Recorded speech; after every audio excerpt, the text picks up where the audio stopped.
في المغرب كما في كثير من دول العالم بيشتهر الكثير من المؤثرين وصناع المحتوى بفضل تقديمهم ذلك المحتوى المتنوع اللي بيلفت الاهتمام إليه، لكن عادة الأغلبية الكاسحة بتكون في حدود القانون والأعراف، إلا أن آخرين قلة اختاروا أن تكون وسيلتهم للانتشار هي السب والتشهير بدعوى حرية التعبير. وده كان حال أحد أشهر المؤثرين المغاربة اللي اسمه رضا ولد الشنوية. يا رب أكون بنطق الاسم صح وأنا أعتذر لو كنت أخطئ في نطقه، والذي ألقي القبض عليه بعد نشره فيديوهات تضمنت سبا وقذفا بحق المختلفين معه في الرأي. النقابة المغربية للمواطنة وحقوق الإنسان بشكوى ضده تتهمه بالاتجار بالبشر، الإخلال العلني بالحياء إلى جانب السب والقذف. وبالمناسبة كان القضاء المغربي برضو أصدر حكما بالسجن لمدة 3 أشهر بحق صانع المحتوى إلياس المالكي، والذي بعد إدانته بتهم عدة أبرزها التحريض على التمييز والكراهية والتشهير أوديع السجن.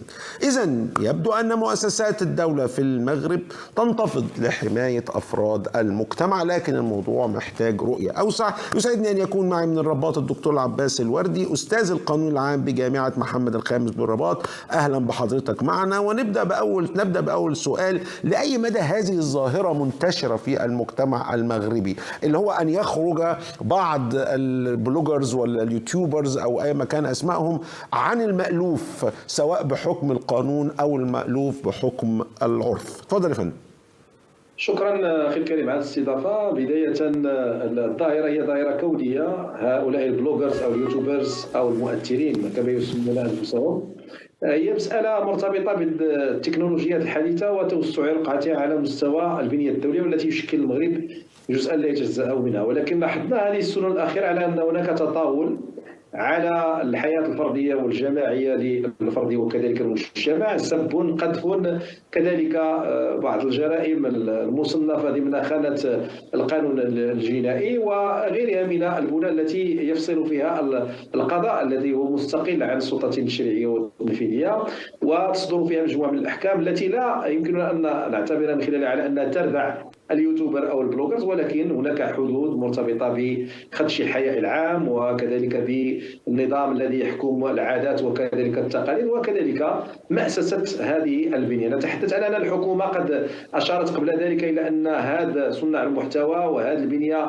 المرتبطة بصناعة المحتوى تخضع لتنظيمات قانونية اعتبارا لخلق بنية متفردة تعرف منها الحقوق والواجبات. هذا هو الخطير جدا، على أن بعض صناع المحتوى لا يعرفون حقوقهم وواجباتهم ويتمادون في بعض الأحيان. هذا لا نقوله على الجميع، وإنما بعض صناع المحتوى قد يتجاوزون بعض في إطار خلق مجموعة من النعرات الأخلاقية والخارجة للحياة العامة التي يعاقب عليها القانون. وبالتالي فليس هناك أحد فوق القانون، سواء كنت سياسيا أو كنت بلوغور أو غير ذلك. فالأمر مرتبط بأن الدولة تقوم بوظائفها ومهامها من أجل معاقبة أولة الجنات وخلق العبرة، وعلى أساس ذلك تدبير قضايا المؤسسة على أساس المؤسسة. بالتالي فليس هناك أي تحامل لا على هذا الشخص أو ذاك عندما يحترم الآخر ويعبر عن آرائه كما هي مؤطرة بنص القوانين الداخلية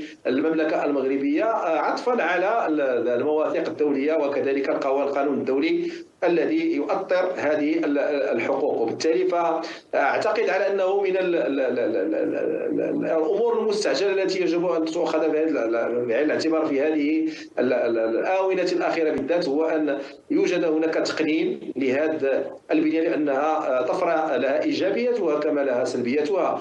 ولكن عندما نرى على أن هناك تصرفات تتجاوز الإنسانية وتتجاوز كذلك الأخلاق وتخديش الحياء العام، فهذه أمور تتدخل فيها دكتور خليني اقول لحضرتك ان انا دخلت كده عملت مغامره شخصيه وحاولت ان انا اشوف بعض هذه الفيديوهات لبعض هذين الشخصين تحديدا، والحقيقه اني وجدت ان الاستهجان المغربي يعني التعليقات اللي مكتوبه من مغاربه شباب وشابات، يعني انا مش عايز اقول الالفاظ بس في يعني اقل الالفاظ اللي انا شفتها في الهجوم على هذين الشخصين كانت حاجات من قبيل حيوانات إلكترونية، يعني تعبيرات كده معظمها بتعبر عن الاستهجان الشديد. فكأن الدولة أو مؤسسات الدولة وتحديدا هنا المؤسسة القضائية كأنها انتفضت للدفاع عن الفضاء الإلكتروني المغربي، بحيث لا يكون فيه فيروسز، ما يكونش فيه ميكروبات، وإنما يكون فضاء متاح فيه حرية الرأي، التعبير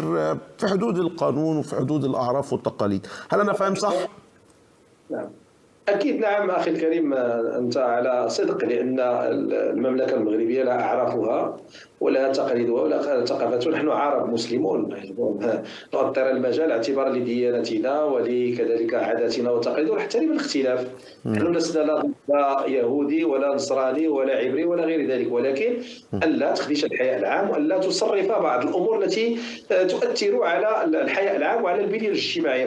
فالمؤثر والبلوغرز لا يعيش لوحده، إنما لا أقول يقتات على اللايكات أو على كذلك الإعجابات أو غير ذلك. هذه بنية أنا أنادي من هذا المنبر على أن يجب أن تقنن ولا تترك هكذا من أجل أن لا تؤثر على البنية الإنسية وعلى كذلك الأخلاق المعتبرة وعلى الأسرة التي أصبحت الآن تنتفض. كما قلت قبل قليل حتى المواطن المغربي لم يقبل هذه الألفاظ الخادشة للحياة وهذا كذلك التصرفات التي لا تمت للواقع الإنساني بصفة. أنا لا أقصد فلانا أو علانا، وإنما أتحدث بلغة الحكومية والقانون سيد نفسه، لأن هناك عقوبات مقررة بنص القانون الجنائي. السب والقذف والشتم هي من الأمور التي يعاقب عليها القانون. المسائل المرتبطة بالخدش في الحياء العام هي تعتبر من النظام العام، والمؤسسة هي مسؤولة عن الحفاظ على النظام